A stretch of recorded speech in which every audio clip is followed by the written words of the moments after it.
इस वक्त सीमा पर चीन जो धौंस दिखा रहा है उसके खिलाफ कई देश भारत के साथ खड़े हैं। खासतौर पर अमेरिका लगातार चीन की हरकत पर नजर रख रहा है और भारत के साथ खड़ा है, लेकिन भारत खुद अपने दम पर चीन से मुकाबला कर रहा है। और अब भारत ने पड़ोसियों को भी चीन के खिलाफ सक्षम बनाने का कदम उठाया। मोदी सरकार ने नेबरहुड फर्स्ट पॉलिसी पर जोर देना शुरू किया है और सरकार ने श्रीलंका को पहली बार डिफेंस सेक्टर में भी मदद देने का फैसला किया है। इसका असर क्या होगा, देखें आप।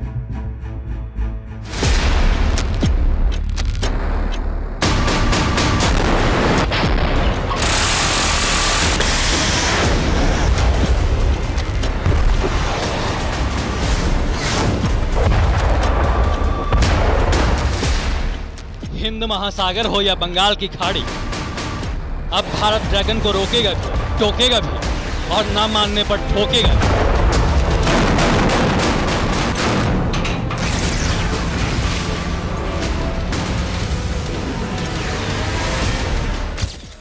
महासागर में यह भारत का 3 layer full proof defence plan है, समुद्री चक्रव्यूह है, जिसे तोड़ने की हिमाकत ना जिनपिंग करेंगे ना ही पीएलए की नेवी करेगी। क्योंकि भारत के इस महासमुद्र डिफेंस प्लान का एक सेंटर बांग्लादेश के बाद श्रीलंका भी बन गया है। वही श्रीलंका जो कुछ महीने पहले तक चीन की डेप्थ डिप्लोमेसी के जाल में फंसा था, अरबों युआन के कर्ज में दबा था, 99 साल के लिए हम्बनटोटा बंदरगाह खो चुका था, अब वो भारत की मदद से ड्रैगन की चंगुल से बाहर निकलेगा। अपनी रक्षा सुरक्षा खुद करेगा और श्रीलंका के इस मिशन को पूरा करने के लिए भारत रक्षा क्षेत्र में आर्थिक सहयोग देगा। 50 मिलियन अमेरिकी डॉलर यानी 368 करोड़ रुपए से भी ज्यादा लाइन ऑफ क्रेडिट देगा, जिसका इस्तेमाल श्रीलंका अपने सुरक्षा बलों के लिए आधुनिक हथियार खरीदने में करेगा।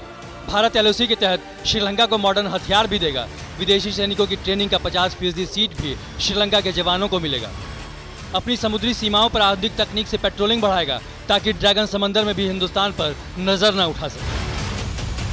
भारत के इस अहम रणनीतिक फैसले पर मुहर पीएम मोदी और महिंदा राजपक्षे के बीच हुई डिजिटल शिखर बैठक में लगी। शिखर बैठक में प्रधानमंत्री मोदी और प्रधानमंत्री राजपक्षे के बीच समुद्री सहयोग पर डिटेल में चर्चा हुई और भारत ने श्रीलंका से सामरिक और समुद्री सुरक्षा सहयोग बढ़ाने पर जोर दिया।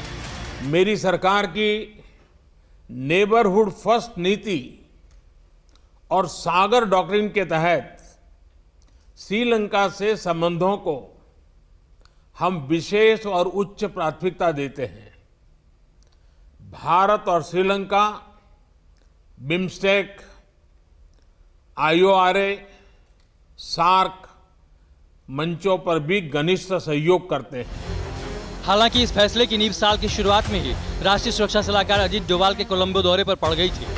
कोलंबो में अजीत डोभाल ने श्रीलंकाई राष्ट्रपति गोटाबाया राजपक्षे से मुलाकात की थी और श्रीलंका को बिना शर्त 50 मिलियन अमेरिकी डॉलर की सहायता देने का वादा किया था। उस वक्त श्रीलंका ने भी इंडिया फर्स्ट नीति पर कायम रहने की बात कही।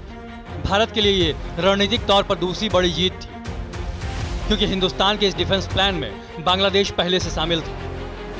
भारत बांग्लादेश को 2 अरब डॉलर की लाइन ऑफ क्रेडिट पहले ही दे चुका है। इस मदद में रक्षा क्षेत्र को लेकर आर्थिक सहयोग भी शामिल है। भारत समंदर में चीन को घेरने के लिए हर हाल में नेबरहुड फर्स्ट पॉलिसी को लागू करना चाहता है और रक्षा क्षेत्र में आर्थिक मदद भी। यही वजह है कि अब श्रीलंका बांग्लादेश के बाद म्यांमार और थाईलैंड के साथ भारत की बातचीत आगे बढ़ रही है। परवाह देश की, सोमवार से शुक्रवार रात 10 बजे TV9 भारतवर्ष पर।